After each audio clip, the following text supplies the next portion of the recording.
हे भाई बड़े ध्यान से सुनो, तुम घोर पापी हो या पुण्यात्मा हो, पहली बात तुम्हें आज से चिंता छोड़ देनी। ये हम नहीं, श्रीपाद प्रबोधानंद जी महाराज कह रहे हैं।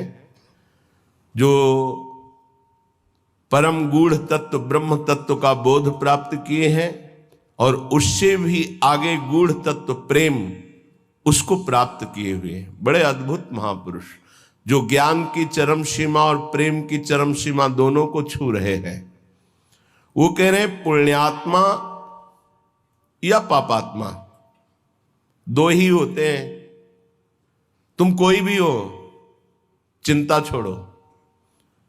पापात्मा पुण्यवान वा, ध्यान दोगे तो निश्चिंत निर्भय निशोक हो जाओगे। ये साधना और श्रवण दोनों में अंतर है। श्रवण से जो श्री कृष्ण प्रेम प्राप्त होता है वो साधना से नहीं होता। साधना मथुरा के ब्राह्मण कर रहे हैं और श्रवण मथुरा के ब्राह्मणों की पत्नियां कर रही है। भगवत साक्षात्कार उनकी पत्नियों को होता है, अपराध बनता है उनसे, अवहेलना कर देते हैं श्री भगवान के सखाओं की, भगवान की आज्ञा की। बहुत ध्यान से समझना है। ये जो श्लोक है निहाल कर देने वाला है। आप इन्हीं में से कोई होंगे। पापात्मा पुण्यवान वा प्रशरद अपयशाह कीर्तिमान वा, तुम्हारा बहुत यश है या बहुत निंदा हो रही है, बहुत पापी हो या पुण्यात्मा हो।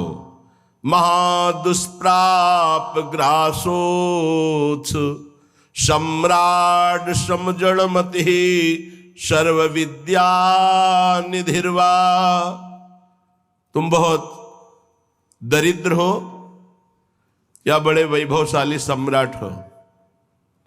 बहुत सुंदर बात कहे। तुम जड़मती मूर्ख हो या बहुत विद्या विशारद विद्वान हो।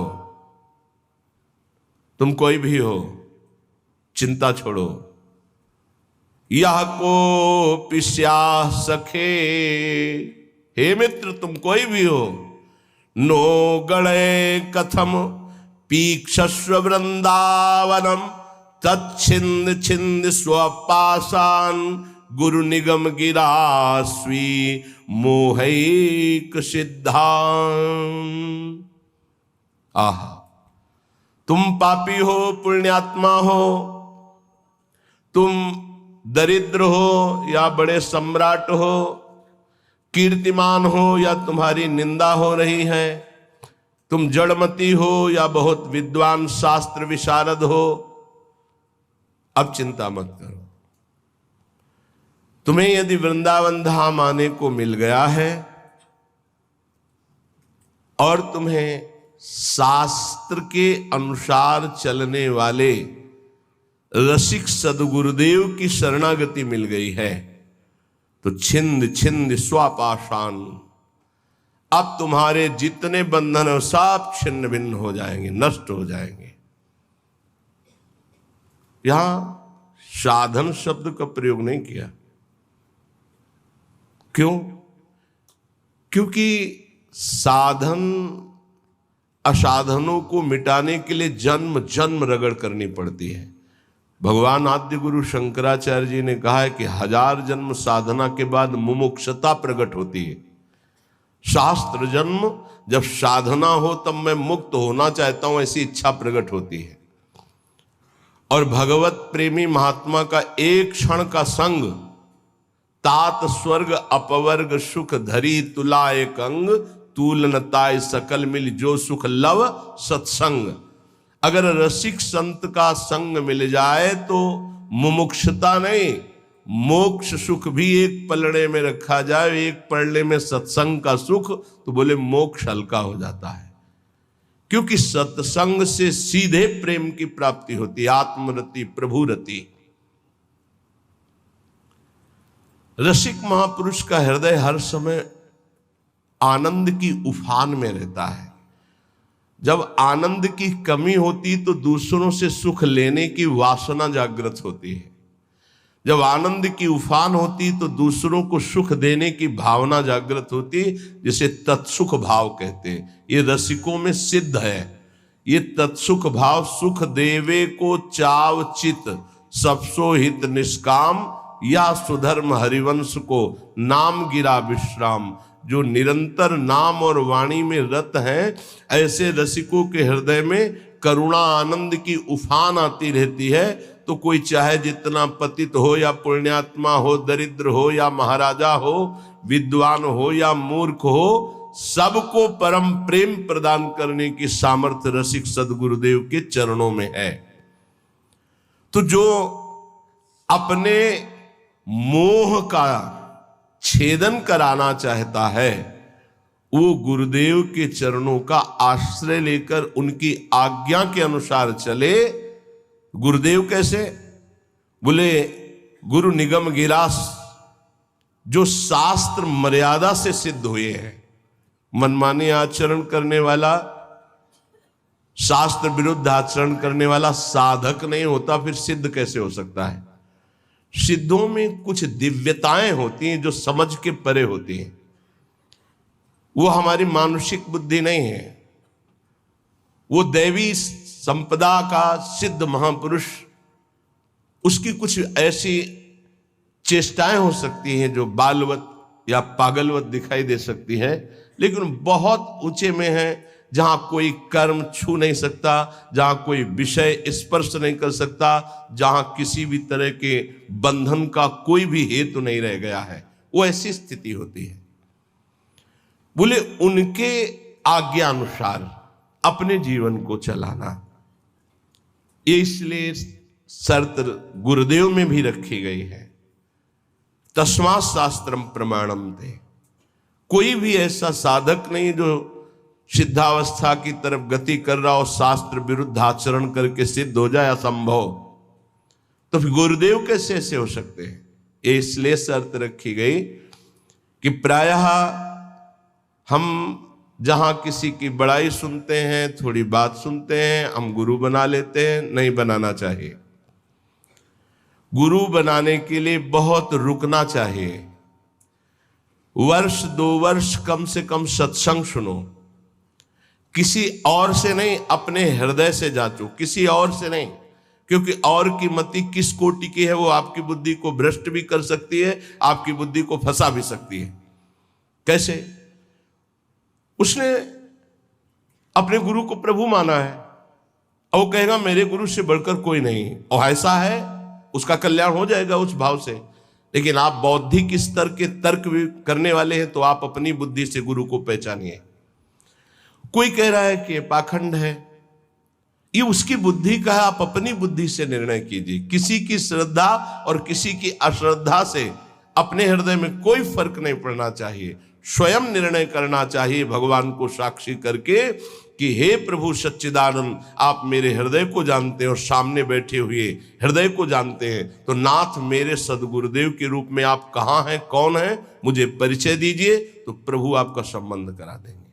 अभी एकांतिक में एक भक्त ने प्रश्न किया, बोले आपके प्रवचन सुनते हैं तो एकदम विरुद्ध गुरुजी के वचन लगते हैं, गुरुजी के वचन जब सुनते हैं तो आपके विरुद्ध लगते हैं, तो हम कहा निर्णय करो आप कि किसके वचन सत्य हैं। तो बोले जब इधर का सत्संग हम सुनते हैं तो लगता है नहीं, जीवन का लक्ष्य भगवत प्राप्ति, तो गुरु पे अश्रद्धा होती है, मुझे क्या करना चाहिए। साधक फंस जाता है, उसको लगता है, वो खुद बोला, मुझको लगता है यदि मैं शास्त्र विरुद्ध चलता हूं तो जीवन बर्बाद होता है गुरु की बात मान के, और यदि आपकी बात मानता हूं तो गुरु का अपराध लगता है, क्या करूं। नहीं, डरने की जरूरत नहीं। गुरु बलि तजेऊ कंत ब्रज बनितन भे मुद मंगलकारी। गोस्वामी तुलसीदास जी बड़े सिद्ध महापुरुष हैं। भे मुद मंगल का, वो स्वयं मंगल नहीं, दूसरों का मंगल करने वाले बन गए। भगवत प्राप्ति नहीं तो जीवन का लक्ष्य क्या है? क्या लक्ष्य है? केवल विविध प्रकार के भोग विलासिता पूर्ण इस संसार को सत्य मानकर भोगना, नहीं नहीं नहीं, बिल्कुल भुलावा, बिल्कुल भुलावा। हमें भूल भुलैया में नहीं फंसना। कभी कभी माया के पार्षद भगवान के पार्षद का रूप रख करके आते हैं, हमें ठग करके भूल भुलैया में लगा देते हैं। नहीं, सदगुरु भगवान श्री कृष्णचंद्र जो हैं, हम उनसे प्रार्थना करें कि यदि प्रगट में गुरुदेव की जरूरत है तो आप मुझे बताओ कहाँ प्रकाशित हो, या तो उनसे मुझे मिला दो या उनको मेरे पास भेज दो। यदि जरूरत है तो आप ये व्यवस्था करो, मैं तो आपको गुरु मानता हूं, बस निहाल हो जाओगे। हमारी बात मान लो। श्रीपाद कह रहे हैं, रसिक सदगुरुदेव के चरणों का आश्रय लेकर स्वयं मोहिक सिद्धांत, अपने मोह का नाश कर दो, देह की प्रियता, देह के रिश्ते नातों का, तो सिद्धांत तुम्हारे अंदर सिद्धावस्था आ जाएगी। सिद्धावस्था प्रिया प्रीतम के प्रेम रस में डूबना। ये तो बताया शरणागति का श्लोक। आप पापात्मा हो, पुण्यात्मा हो, दरिद्र हो, राजा हो, विद्वान हो, मूर्ख हो, कोई भी हो, निश्चित तुम्हें भगवत प्राप्ति हो जाएगी यदि वृंदावन में विराजमान रसिक सिद्ध संत का आश्रय ले लो, गुरुदेव का। पर गुरुदेव का आश्रय कैसे ले लो? बोले स्वी मोहिक सिद्धांत। मोह आश्रय में बाधा पहुंचा देता है। शरीर का मोह, परिवार का मोह, नाना प्रकार के भोगों का मोह। मोह गए बिनु राम प्रद होई न दृढ़ अनुराग। तो मोह अगर है तो गुरुदेव के चरणों में निष्ठा पूर्वक आप टिक नहीं पाएंगे, वो आपको हटा देगा। और अगर गुरुदेव की निष्ठा में टिक गए तो मोह का नाश हो जाएगा। मोह मूल बहुशूल पद, त्यागो तम अभिमान। जब तक मोह है तो संसार चक्र बना हुआ है। मोह का नाश हुआ, संसार चक्र नष्ट हुआ। अब वृंदावन की रहनी बता रहे। पहले श्लोक में शरणागति बताई, अब कह रहे कंथा कौपीन वासस तरुतल पतितै क्लिप्त वृत्ति फलाद्यै कुर्वन्न व्यर्थ वार्ताम कथमपि न वृथा चेष्टया कालयापि त्यक्त्वा सर्वाभिमानं प्रतिगृहमटनं तुच्छ भैक्षाय कुर्वन् बृन्दारण्ये निवत्स्याम्य समनुसरन् राधिकैकात्मलोकान्। कौपीनवंता खलु भाग्यवंता। बड़ा भाग्यशाली होता है जो लंगोटी वाला होता है, कोई खिलवाड़ नहीं। आद्य गुरु भगवान शंकराचार्य जी का ये कौपीन का स्तोत्र है, कौपीनवंता खलु भाग्यवंता। नरसिंह मेहता का काछ वाछ मन निश्चल लाखे धनी धन जननी तेरी रे। लंगोटी का पक्का, जबान का पक्का, मन का पक्का। तो बोले भड़ नरसैया दर्शन पावा। हमारे बड़े भाग्य जो मैं ऐसे संत के दर्शन पाऊं जो लंगोटी का पक्का, जबान का पक्का और मन का पक्का। कंथा कौपीन वासास कौपीनवंता खलु भाग्यवंता। लंगोटी का तात्पर्य होता है जितेंद्रिय। आजीवन भगवत आराधन में अपने जीवन को समर्पित करके एकमात्र परमानंदमय सुख का भोक्ता, किंचन मात्र कहीं कि किसी इंद्रिय का भोक्ता नहीं। वासास परिग्रह रहित वस्त्र। साधु का जो वस्त्र है वो परिग्रह रहित होना चाहिए। परिग्रह जिस पर किसी का अधिकार नहीं। वो हरिराम व्यास जी ने कहा घूरे में से बीन चिनगटा रक्षा कीजिए सीतिन। चलो वैसा नहीं तो जो गुरु प्रदत्त वस्त्र हैं या जो स्वाभाविक सहज में जैसे बन जाए। याचना की वस्त्र के लिए कहीं आज्ञा नहीं है। केवल याचना भिक्षा के लिए है, अन्य याचना नहीं है। तो ठीक है, नहीं है तो कोई बात नहीं। जब हमने अपने जीवन को प्रभु के चरणों में सौंप दिया तो अब हमको इस शरीर की इज्जत की परवाह नहीं। शरीर का कोई, ये तो प्रभु को समर्पित वस्तु है, वो जैसे रखें। जैसे प्रभु हमें रखे। हमारी याचना नहीं होनी चाहिए। तो अयाचक वृत्ति से यदि कोई हमको दे दे तो भी हम कम पैसे वाली चीज से अपना गुजारा करना सीखें। शरीर स्वस्थ हो, साधन पथ में हम चल रहे हैं, तो कोशिश करें कि कम पैसे वाला कपड़ा हमारा हो, कम पैसे से हमारा पेट भर जाए, कम पैसा हमारी दिनचर्या में लगे। ये जीवन भर इसका निर्वाह गुरुदेव की कृपा से हुआ है। अब तो जैसे प्रभु रखें, प्रभु जैसे। शरीर स्वस्थ है तो टोटी से उतना ही पानी निकालना है प्रकृति का जितना आपको आवश्यक है। लाइट उतनी, ये नहीं कि आपके कमरे की है, नहीं, विश्वात्मा भगवान आपको सुविधा दे उतना ही पंखा चलाओ जितनी जरूरत। जितना लाइट की, अगर बिना लाइट के आपका काम चल रहा है, पढ़ना नहीं, दरवाजा बंद, लाइट बंद, शांत अंधेरे में बैठकर चिदानंद स्वरूप प्रिया प्रीतम के ध्यान में मगन। साधु की एक अपनी रहनी होती है। बाहर घूम रहे हैं, पंखा चल रहा है, कूलर चल रहा है, वो सब तुम्हारे भजन कट रहे हैं, तुम क्या समझते हो, फ्री चल रहा है। प्रकृति, कोई तो पैसा देगा ना, तो प्रकृति से उतना ही प्रतिग्रह लिया जाए जितने की अत्यंत आवश्यकता हो, चाहे गृहस्थ हो चाहे विरक्त। वो तुम्हारी संपत्ति नहीं, विश्वात्मा भगवान की है, तुम्हें सेवा के लिए दिए। अगर तुम बिजली उतनी खर्चा करोगे तो वो दूसरे की सेवा में आगे आ जाएगी। प्रकृति बहुत बड़ी है, परमात्मा की ये संसार की जो सृष्टि है सबकी सेवा में पहुंचने के लिए वस्तुएं, हम उतना ही प्रयोग करें जितनी हमें आवश्यकता है। ये हमें उन्नति अध्यात्म की प्रदान करेगी। तो वास, वस्तु, वस्त्र उतना ही प्रतिग्रह शून्य होकर प्रयोग करे जितनी अत्यंत आवश्यकता है। और विरक्त के लिए घर परिवार से मनी ऑर्डर आकर के खर्चा होना, इससे अच्छा घर लौट जाए और वहां जाके मेहनत करे और फिर अपना जीवन यापन करे। अगर विरक्त है तो एकमात्र आश्रय गुरुदेव का, श्री भगवान का, बस जैसे भरण पोषण करें, जैसे बहुत अच्छे से करते हैं। अगर भोजन नहीं मिलता है तो आनंद इतना दे देते हैं कि भूख का कष्ट नहीं रहता है। सच्ची मानिएगा, ये केवल प्रवचन की बात नहीं है, ये छाती की बात है। कई कई दिन जब भोजन नहीं मिला तो इतना आनंद पवा देते थे कि भोजन की भूख मिट जाती थी। नहीं खान पान ते भावे है, नहीं कोमल वसन सुहावे है, ये प्रतिग्रह शून्यता। कंथा कोपी नवासस, नहीं खान पान ते भावे है, नहीं कोमल वसन सुहावे है, सब विषय लगे ते खारा है, हरि आशिक का मग न्यारा है। तरुतल पतितैः क्लिप्त वृत्ति फलाद्यैः। अब वृक्ष के नीचे रहने का समय नहीं रह गया, क्योंकि वृक्ष ही नहीं रह रहे।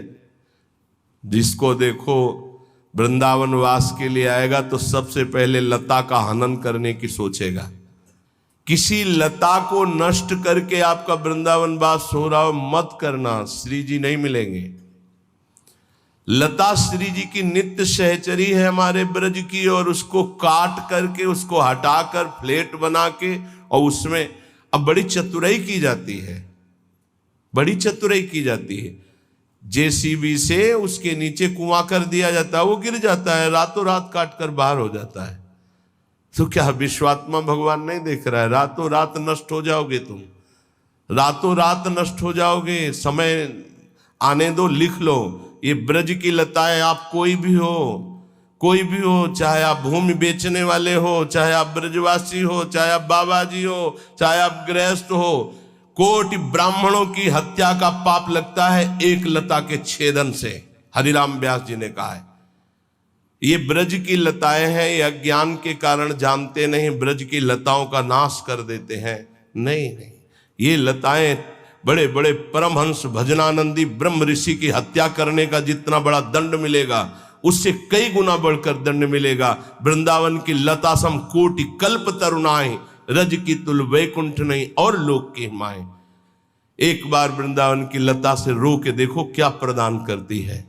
एक बार वृंदावन की लता को राधा नाम सुना के देखो, कितनी करुणा बरसाती है।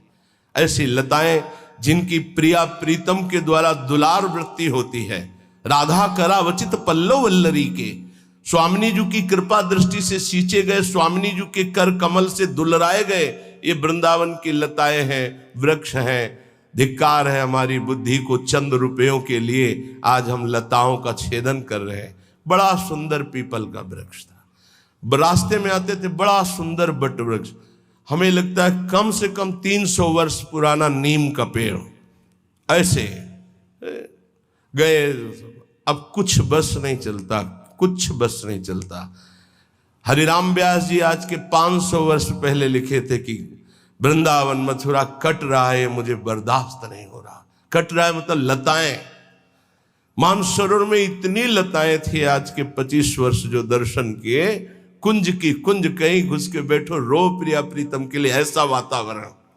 अब वही संगमरमर, वो रज नहीं ढक दी गई, लताएं काट दी गई, संगमरमर बिछ गया, बोले उन्नति हो गई।